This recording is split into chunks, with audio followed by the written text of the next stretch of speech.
मैं ये नहीं मानता। कई लोग कह रहे हैं कि चंद्रयान 2 जो था वो असफल था। मेरे ख्याल में चंद्रयान 2 पार्शियली असफल था।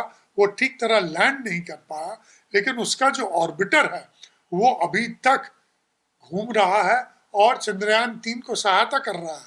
उसी के पिक्चर्स के माध्यम से एक लैंडिंग साइट अभी लिया गया है जहां पर ये चंद्रयान 3 लैंड करेगा, और कम्युनिकेशन भी उसी के माध्यम से हो रहा है। जहां तक चंद्रयान 3 का सवाल है, वहां पर मैं कहता हूं एक चेंज ऑफ माइंडसेट है। जो हमारी सोच है वो इस बार बदल गई है। पिछले बार क्या हुआ कि चंद्रयान 2 में हमने सोच ही लिया था कि वो सफल होगा, वो लैंड करेगा, और फिर हम हमारा रोवर निकलेगा। अच्छा, रोवर निकलेगा, उसके बाद वो जो वैज्ञानिक जो एक्सपेरिमेंट्स है वो होगा। तो ये सोच पहले से ही था। इस बार हमारी सोच थोड़ी अलग है। इस बार हमें दिखाना है पूरे संसार को कि हम सॉफ्ट लैंडिंग कर सकते हैं, और सॉफ्ट लैंडिंग कर ही नहीं, हम उसके बाद एक्सपेरिमेंट्स भी कर सकते हैं।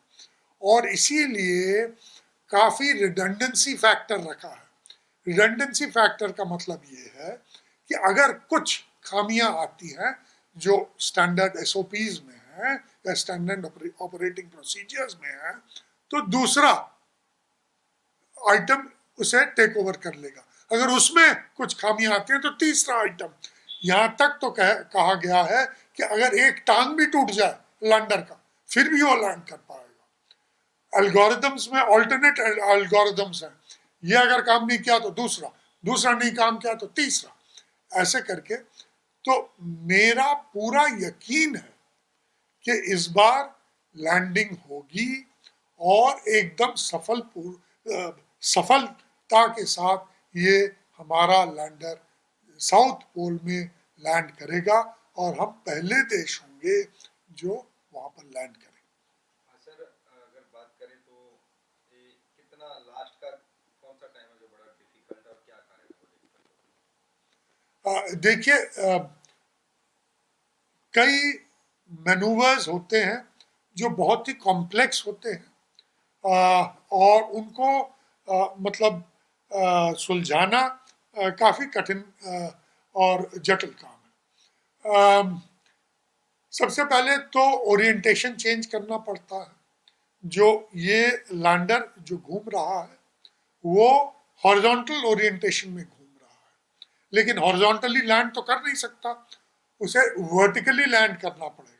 अगर वर्टिकली लैंड करता है तो ये हॉरिजॉन्टल टू वर्टिकल एक बहुत ही मतलब डेलिकेट मनूवर है।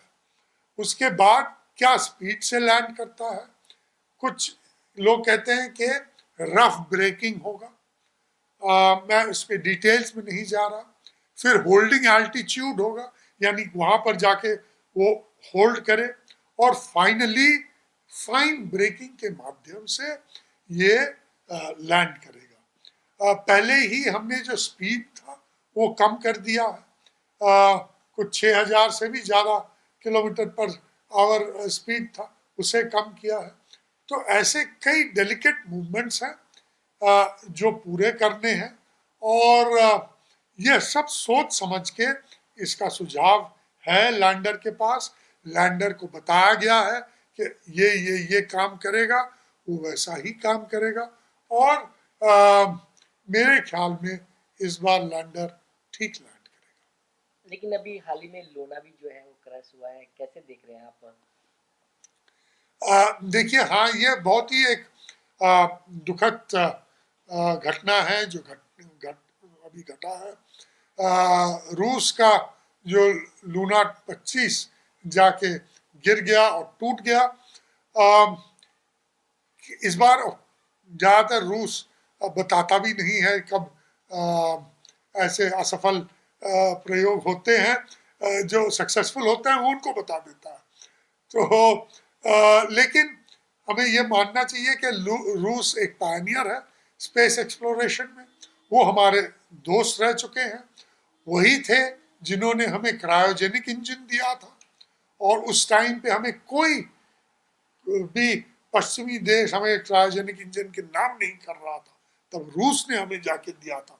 हाँ, ये दूसरी दूसरी बात है कि वो दबाव के में आकर फिर और टेक्नोलॉजी नहीं दे पाए, लेकिन इंजन तो दिया था 4 और 2। तो उसको हमने और चेंज किया और अभी हम इस्तेमाल करते हैं GSLV में।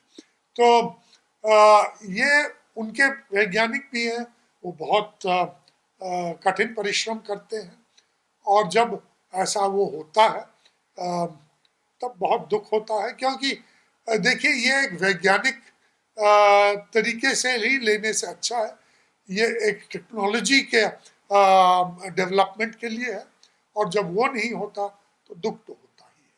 सर अगर लास्ट के टाइम की बात करें, कल कहा जा रहा है कि लैंड हो जाएगा कल शाम में, लेकिन कुछ लोग कह रहे हैं 4 दिन में होगा, उस क्या मिथ्या है जो हो रही हैं? जी हाँ, ऐसे कई सुझाव आए हैं। दो बातें हैं। एक बात तो ये है कि वो लैंडर को अगर लैंड करना है, हमारा लैंडर को, वो दिन में ही लैंड कर सकता है। दिन यानी कि चंद्रमा के दिन, उनका एक दिन एक रात हमारे 14-15 दिन के इक्वलेंट है। तो अगर उस टाइम पे दिन पे अगर नहीं होता है, वो रात को कुछ नहीं कर पाएगा, क्योंकि उसके सोलार सेल जो है खुलेंगे और फिर रात होगा तो कुछ एनर्जी नहीं आएगा। तो हाँ, ऐसी कई मतलब बातें चल रही हैं कि अगर इस टाइम पे लैंड नहीं कर पाया तो 4 दिन बाद कोशिश किया जाएगा, लेकिन फिर हम वो 4 दिन को खो देंगे। तो ये मैं तो कहूँगा कि हमें देखना चाहिए कि क्या वो होता है, और जिसे कहते हैं अंग्रेजी में let's not jump the gun, और देखते हैं क्या होता है। मेरे ख्याल में ये ठीक लैंड कर